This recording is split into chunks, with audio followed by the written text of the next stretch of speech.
commençons d'ailleurs immédiatement par de la poésie, puisque Hilde Hanneuse et son association Au cœur des mots se sont mobilisés aujourd'hui pour venir lire des poèmes sur le thème de l'égalité, ces poèmes qui sont présentés chaque année dans un concours que l'association Au cœur des mots organise. C'est un concours de poésie internationale qui permet aux enfants d'écrire et de dire leur façon de voir l'égalité. L'association est très active au sein du comité qu'elle a rejoint en 2021. Et notamment l'année dernière, a organisé une conférence sur la vie des femmes et des filles en Iran et en Afghanistan. Sans plus attendre, je demande à Hilde de venir me rejoindre avec, vous verrez, une majorité de jeunes filles pour lire ces poèmes. Hilde ?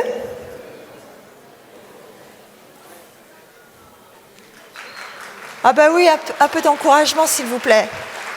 Un petit peu. Elles sont très impressionnées, mais vous verrez, elles font du théâtre, elles sont très dynamiques. Moi, je les ai vues en coulisses. Elles sont très joyeuses et très, très enthousiastes à l'idée de vous présenter leurs poèmes. Voilà, merci. Alors, vous pouvez donc vous installer là-bas et juste Louane, elle va rester avec moi. Allez-y. Allez-y, asseyez-vous là-bas. Vas-y. Allez-y. Toi aussi, Leonardo. Viens, Louane. Bon, alors, oui, toi, tu es là, en fait. Bon, je vous présente Louane. Elle va donc lire un poème qui a été écrit par une école, par une classe quelque part dans le monde. Louane, tu as quel âge ? J'ai 9 ans. Et qu'est-ce que tu vas nous lire, Louane ? Rêve d'enfant. Rêve d'enfant, très bien. Vas-y. Rêve d'enfant. Ce sont des mots solitaires, des mots vulgaires. C'est une voix, puis deux, puis trois. Les femmes sont aussi nombreuses que les hommes. Parfois, on ne les voit pas comme des personnes. Leur corps différent, mais à l'intérieur, elles ressentent. Elles sont humaines. Elles doivent protester sur le sexisme. Il faut discuter, se manifester, s'affirmer. Il leur en a fallu du temps pour exister. Ils croient que leurs droits sont respectés. Ils croient que leur lutte est terminée. Elles croient que leurs droits sont fragiles. Elles croient que leurs droits sont versatiles. Apprends à tes filles qu'elles soient fortes, qu'elles n'ont pas besoin qu'on les porte. Apprends à tes fils que leurs mots ont du pouvoir, que leurs gestes peuvent décevoir. Apprends à tes filles à aimer fort, à ne plus s'envier, ne plus se détester. Apprends à tes fils à aimer fort, à ne plus insulter, à ne plus blesser. Apprends à tes enfants à rêver. Filles ou garçons, dis-leur de ne plus douter. Ensemble, nous dessinerons une nouvelle version d'humain qui ose s'exprimer, se libérer, qui offre leur soutien sans compter en toute amitié. Bravo. Et ce poème a été écrit par quel pays ? Dans quel pays ? Il est écrit par le Canada. Le Canada, voilà. Merci, Louane, bravo. Alors maintenant, je vais appeler Cérise. Voilà. Cérise. Cérise, tu as quel âge ? J'ai 9 ans. Tu as 9 ans aussi, Cérise. Et toi, tu vas lire un poème qui vient de quel endroit ? Je sais pas. Alors, comment il s'appelle ton poème ? Égalité. Égalité. Alors, c'est la Moldavie qui a écrit ce poème. Vas-y. À l'ordre du jour, dans tous les pays, c'est le problème de l'égalité entre les sexes.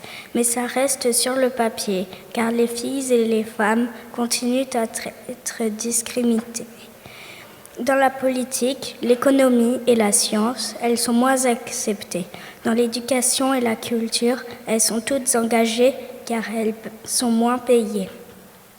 Nous sommes tous convaincus que les filles et les garçons sont créés égaux pour vivre en harmonie, pour bien se respecter, sans que les femmes soient agressées. Elles n'ont pas de force physique pour accomplir des travaux compliqués, mais elles sont douces et gentilles. Et par leur douceur, elles peuvent bâtir un monde meilleur pour notre bonheur. La nouvelle génération veut changer les stéréotypes qui sont vieillis depuis des années et années, pour mettre en évidence les filles et les femmes qui méritent d'être appréciées. Aimez-les, respectez-les. Donc, la paix, le bonheur dans la vie seront assurés. Pour un enfant, rien n'est plus douloureux que de voir sa mère pleurer, que de voir sa mère vivre sans être respectée. Bravo, bravo, bravo, c'est génial, merci beaucoup, beaucoup. Et maintenant, on va appeler donc un garçon. Hein. Voilà, on va appeler Leonardo. Je vais lui passer le micro parce que, voilà, donc Leonardo, toi, tu as quel âge? 15 ans. Voilà. 15 ans. Voilà. Leonardo, toi, tu vas nous lire un poème. Tous unis. Vas-y, dis-le dans le micro. Tous unis, soyons amis pour la vie. Ce n'est pas le sexe qui fait notre valeur. Il n'y a pas de supériorité et encore moins d'infériorité. Laissons parler notre cœur. C'est la clé de notre bonheur. L'égalité peut exister, mais il faut la respecter. Car sinon, la situation ne peut pas arrêter de s'améliorer. Pour cela, nous devons tous avoir la même chance. Même si nous avons tous de nombreuses différences, pourquoi dit-on ne pleure pas comme une fille? Pourquoi dit-on ne t'habille pas comme un garçon? Ne nous jugeons plus par nos différences. Pensons aux futures générations. Nous devrions plus nous mélanger. Ajoutons à ces mots un peu plus de mixité. Car tout le monde croit en l'amitié fille et garçon, et tous aimeraient la partager. Ensemble, faisons de ce monde un endroit juste pour grandir dans de meilleures conditions. L'inégalité disparaîtra et la parfaite parité naîtra. Le monde sera enfin celui qu'on désirait. L'unité est notre puissance. Elle détruira les murs qui nous séparaient. Et bientôt, nous connaîtrons la paix, tous unis. Bravo Leonardo. Leonardo est italien et il vient de lire un poème qui a été fait en Corée du Sud. Maintenant, je vais appeler Georgia. Donc Georgia, oui, vous redescendre le micro là. Vas-y. Georgia, tu as quel âge? 8 ans. 8 ans. Et qu'est-ce que tu vas nous lire comme poème? Dignité perdue. Dignité perdue. La dignité perdue, qui est un poème qui a été écrit par une classe en Afghanistan. Dignité perdue. Les femmes sont les bougies brillantes de la société. Elles se brûlent pour avoir un monde en sécurité. Avec les yeux tristes, l'air tout à fait sombre, sont mises comme argent en jeu d'ombre. Elles sont privées d'éducation. Malgré tout, elles éduquent la nation. Les très jeunes sont victimes de mariages forcés, deviennent mamans à un âge d'immaturité. Des agressions physiques et symboliques contre elles, voire des tortures spirituelles. Elles sont nées libres sans aucune différence, mais la société les enferme en offense. Si on aidait les filles autant que les garçons, elles reconstruiraient notre ville comme des maçons. Elles peuvent donner une nouvelle mameuté à la société qui n'a pas d'identité. Les femmes sont la moitié de la société. Pourquoi ne peuvent-elles vivre en liberté, enfants d'une même mère mais avec une vue différente, dans une société conservatrice et ignorante? Le jour où elles auront dignité et droit, elles garderont leur famille sous un toit, avec la confiance en leurs capacités. Alors se verront des changements dans la société. L'égalité est la porte de leur liberté. Pour sortir de la misère, de l'enfer forcé, nous allons prendre le stylo d'égalité et lutter contre l'inégalité. Chacun serait une étoile au cœur du ciel. L'homme fêterait son éternelle lune de miel. Déchire les rideaux du malentendu. La femme regagne sa dignité perdue. Le cœur fané de la femme désire l'eau de la vie. Comme une terre sèche qui a besoin de pluie. Les fleurs ont besoin d'eau et d'attention. Les filles ont besoin d'amour et d'éducation. Cherchons le paradis au jardin de l'école. Parfumons par ces fleurs l'air et le sol. Reconstruisons vite avec nos mains blessées les écoles brûlées. Essuyons aussi les larmes des plus vulnérables. Créons nos cœurs la forteresse de la paix durable. Vivons heureux comme enfants de la même mère. Joyeux, disons ensemble, nous t'aimons, ô chère terre. Oh là là, ça c'est un poème très très long. Hein. Bravo, bravo, vraiment bien lu. Hein.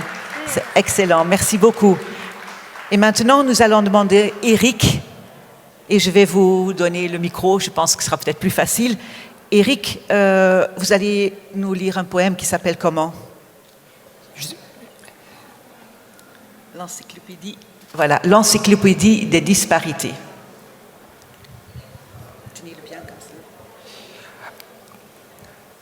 À la bibliothèque, comme chaque mardi, je pars à la recherche d'un livre interdit. Mon regard se prend au meilleur de tout, se dire illimité, quand soudain est le fruit du hasard, un livre m'attire, l'encyclopédique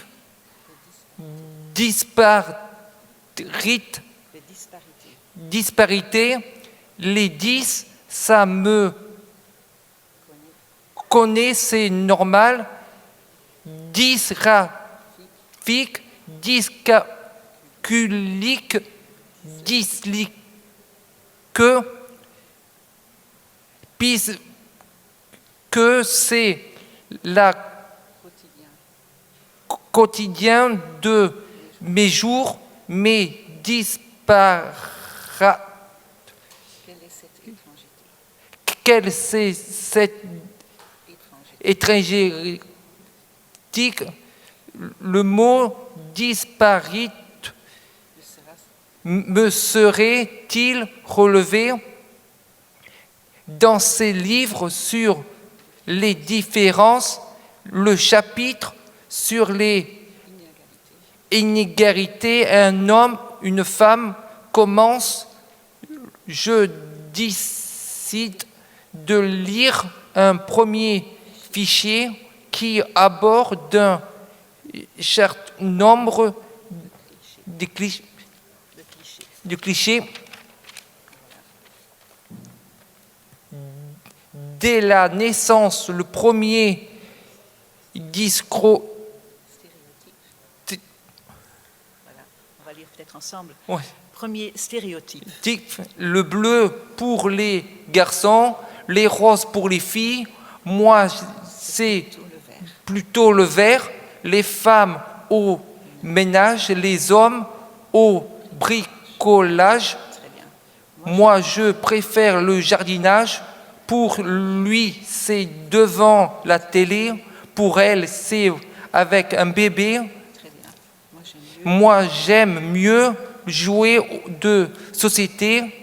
Encore aujourd'hui, même dans les ménages, c'est encore la guerre des couples chéris entre celui ou celle qui doit faire le repassage, c'est celui ou celle qui aura la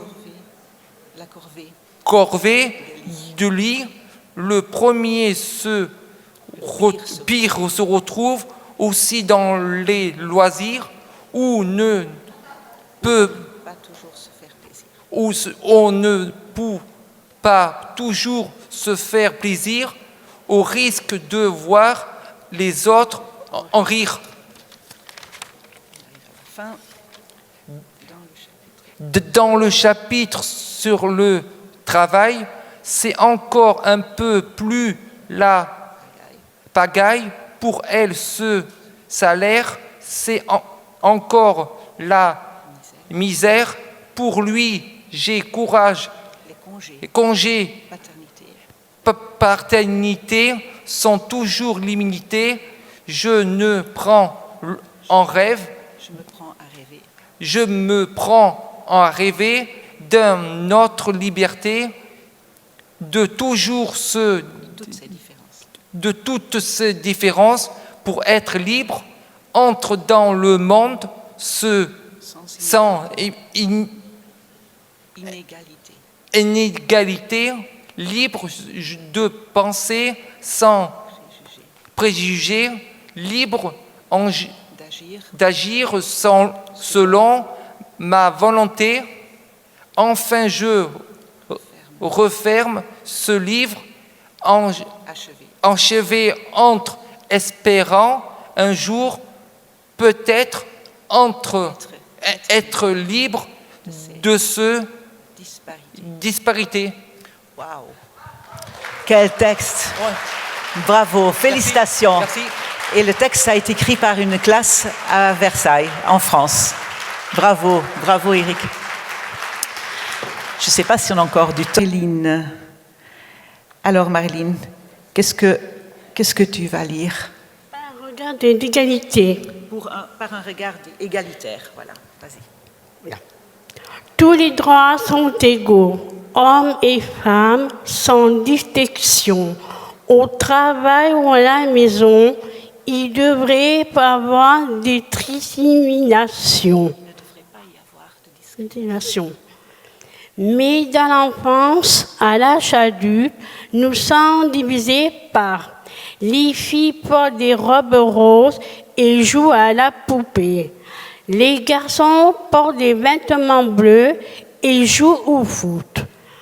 On nous dit que les femmes sont le sexe faible, qui ne peuvent pas faire le gros du travail, et que les hommes sont forts. Mais ce n'est qu'un mensonge.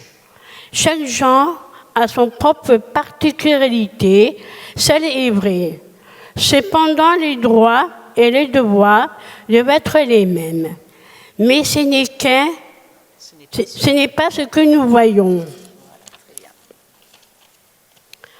Les personnes postulent pour un emploi. Elles doivent être choisies pour leurs compétences professionnelles par tous les sexes, leur sexe. Il est nécessaire de reconnaître la capacité des femmes, alors qu'elles puissent marcher côté à côté des hommes. En plus, imagine un seul monde où les filles peuvent marcher dans la rue sans harcèlement ou être blâmées à cause de cela.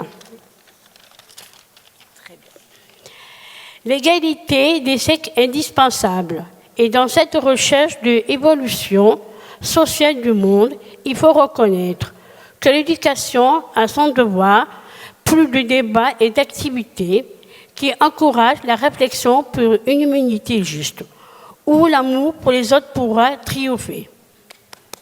Bravo, très bien. Bravo, bravo Marilyn.